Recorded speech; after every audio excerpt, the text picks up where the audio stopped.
Hey everyone, welcome back to my channel. Today I am continuing part 2 of UPPSC Prelims Paper 2023. So the question is, consider the following statements concerning the powers of the Supreme Court to issue certain writs to stop violation of fundamental rights. 1. The Supreme Court has power to issue writs like habeas corpus, mandamus, prohibition, quo warranto and certiorari which is appropriate for the enforcement of fundamental rights. Second, Parliament may by law empower any other court to exercise within its jurisdiction the powers given to Supreme Court. Now, which of the statements are correct?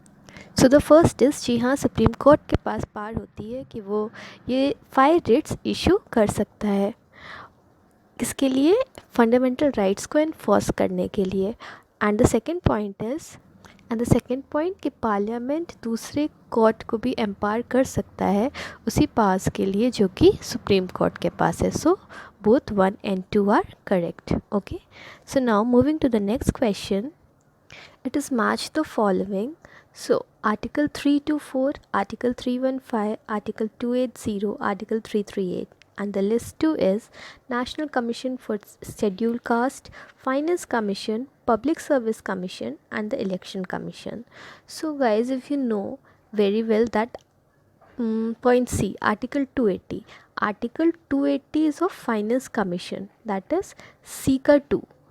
So when we will eliminate these options, so come to the option D. Here is only given seeker 2 and else there is seeker 4 and seeker 1. So it is very clear that D option will be correct.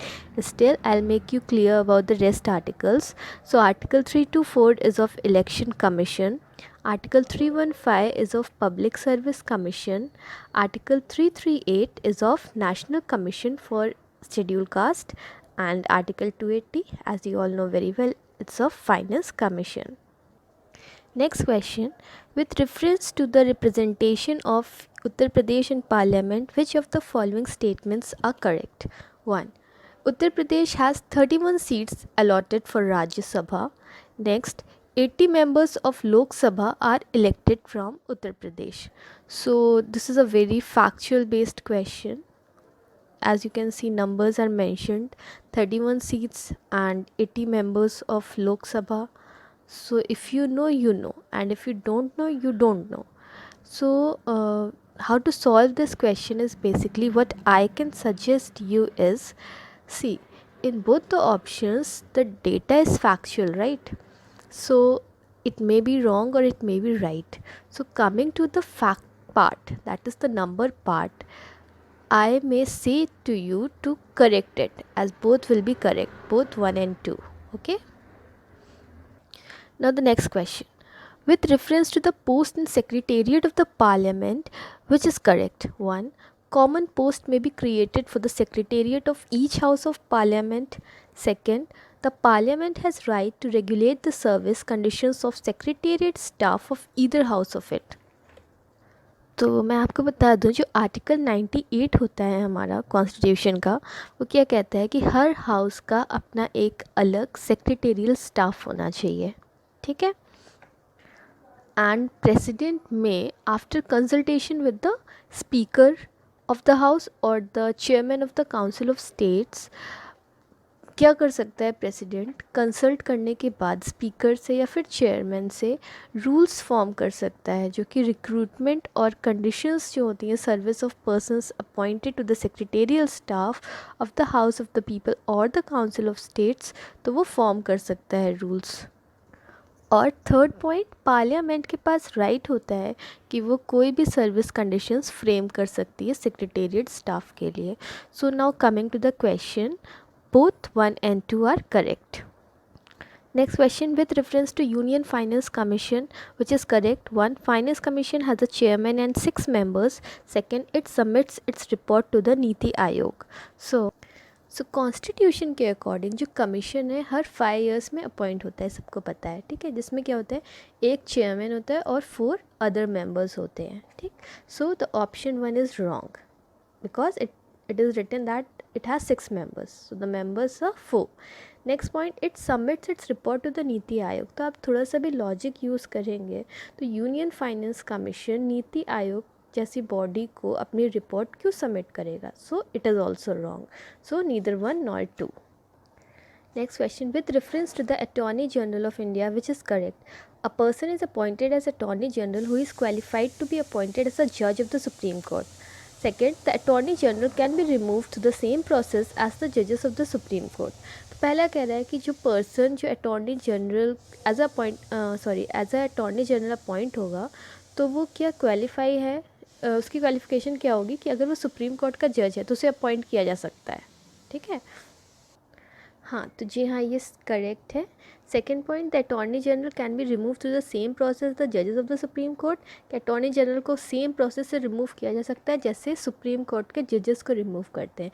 तो जी नहीं, ये गलत है। क्यों? क्योंकि attorney general को appoint कौन करता है? अपॉइंट करता है प्रेसिडेंट। एडवाइस कौन देता है प्रेसिडेंट को? गवर्नमेंट। तो वो होल्ड करता है office during the pleasure of the president. और कॉन्स्टिट्यूशन में ये कहीं पे मेंशन नहीं है कि हम अटॉर्नी जनरल को कैसे रिमूव कर सकते हैं। ओके, नेक्स्ट क्वेश्चन, assertion है the president can recommend to the parliament to change the boundary of any state after seeking views of the concerned legislature of that state on the subject within a specified period. Reason है it is not mandatory for the president to accept the proposal of the concerned state legislature. तो president जो है वो recommend कर सकता है parliament को कि किसी स्टेट की आप बाउंड्री चेंज कर दीजिए अगर कोई कंसर्न लेजिस्लेचर प्रेसिडेंट को ये बोलता है। ठीक है, एक विद इन स्पेसिफाइड पीरियड, कोई टाइम फ्रेम के अंदर। तो जी हाँ ये बिल्कुल करेक्ट है। ठीक, नेक्स्ट लिखा है कि it is not mandatory for the president. ये कंपलसरी नहीं है प्रेसिडेंट के लिए कि वो कंसर्न स्टेट लेजिस्लेचर का प्रपोज़ल एक्सेप्ट करे। तो जी हाँ प्रेसिडेंट बाउंड नहीं होता है। ठीक है, तो दोनों ट्रू है। लेकिन अब आता है कि क्या एजर्शन जो है और ये जो इसका रीज़न है, तो जो रीज़न है वो क्या करेक्ट एक्सप्लेनेशन है? तो दोनों करेक्ट हैं लेकिन उसका एक्सप्लेनेशन करेक्ट नहीं है। क्यों नहीं करेक्ट है? कि पार्लियामेंट किसी भी लॉ से किसी भी न्यू स्टेट की एरिया इंक्रीज़ कर सकता है, डिक्रीज़ कर सकता है, स्टेट की बाउंड्रीज़ चेंज कर सकता है, नेम चेंज कर सकता है, एक नया स्टेट फॉर्म कर सकता है।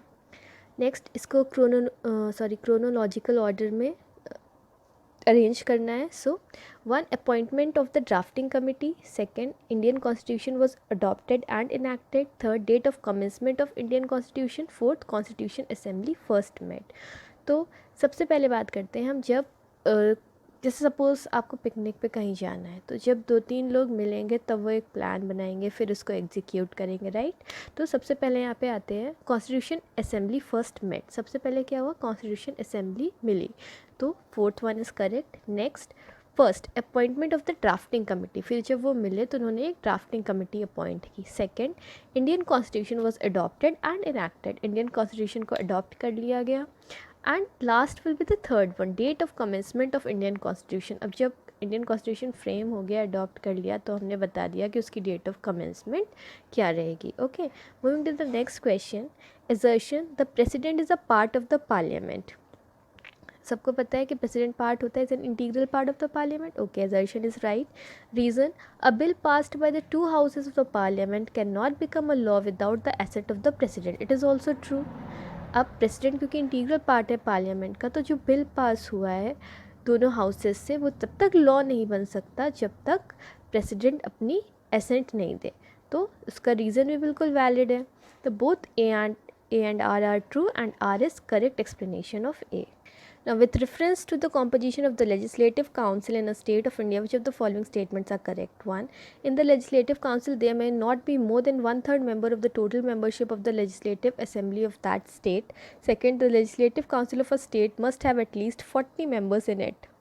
तो मैं आपको बता दूं, आर्टिकल 171 जो है कॉन्स्टिट्यूशन का, उसके अकॉर्डिंग जो लेजिस्लेटिव काउंसिल है उसमें जो टोटल स्ट्रेंथ है स्टेट असेंबली की, उसकी 1/3 से ज़्यादा स्ट्रेंथ नहीं होनी चाहिए और 40 से कम नहीं होनी चाहिए।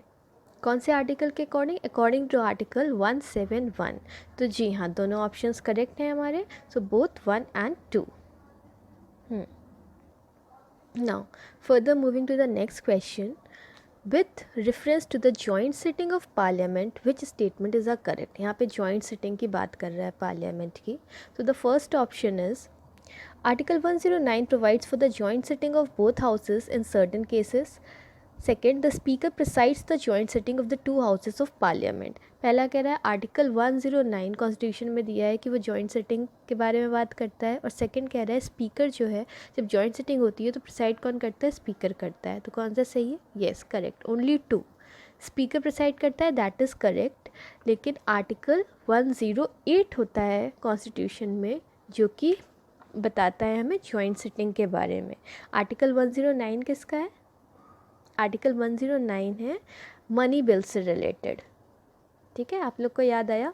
108 जॉइंट सिटिंग का है और article number 109 in respect of money bills. Okay, now so option number which is correct, option number D, only two. Now moving to the next question. It is regarding Ashok Mehta Committee 1977 on Panchayati Raj. So which is correct? 1. The 3-tier system of Panchayati Raj should be replaced by the 2-tier system. Next, a block should be the first point for decentralization under popular supervision below the state level. तो चलिए Ashok Mehta committee 1977 की बात करते हैं। उन्होंने बताया 2-tier system, एक ज़िला परिषद डिस्ट्रिक्ट लेवल पे और दूसरा मंडल पंचायत। मंडल पंचायत में क्या होंगे, ग्रुप विलेजेस होंगे जिनकी पॉपुलेशन लगभग 15,000 से 20,000 तक होगी। ठीक है, और डिस्ट्रिक्ट जो होगा वो फर्स्ट पॉइंट होगा डिसेंट्रलाइजेशन का। ज़िला परिषद एग्जीक्यूटिव बॉडी होगी और रिस्पॉन्सिबल होगी डिस्ट्रिक्ट लेवल पे प्लानिंग करने की। ठीक है, so now coming to the question, the 3-tier system of Panchayati Raj should be replaced by the 2-tier system. Yes, correct. Next, a block should be the first point for decentralization under popular supervision below the state level. No, block should not be the first point for decentralization. What was the point? District should be the first point for decentralization. So guys, these were the questions of polity for the year 2023. So if I count, there are 23 questions of polity. So congratulations guys, you have covered 23 questions of polity within no time. Yes. So stay tuned for my next topic tomorrow at same time, 9 p.m.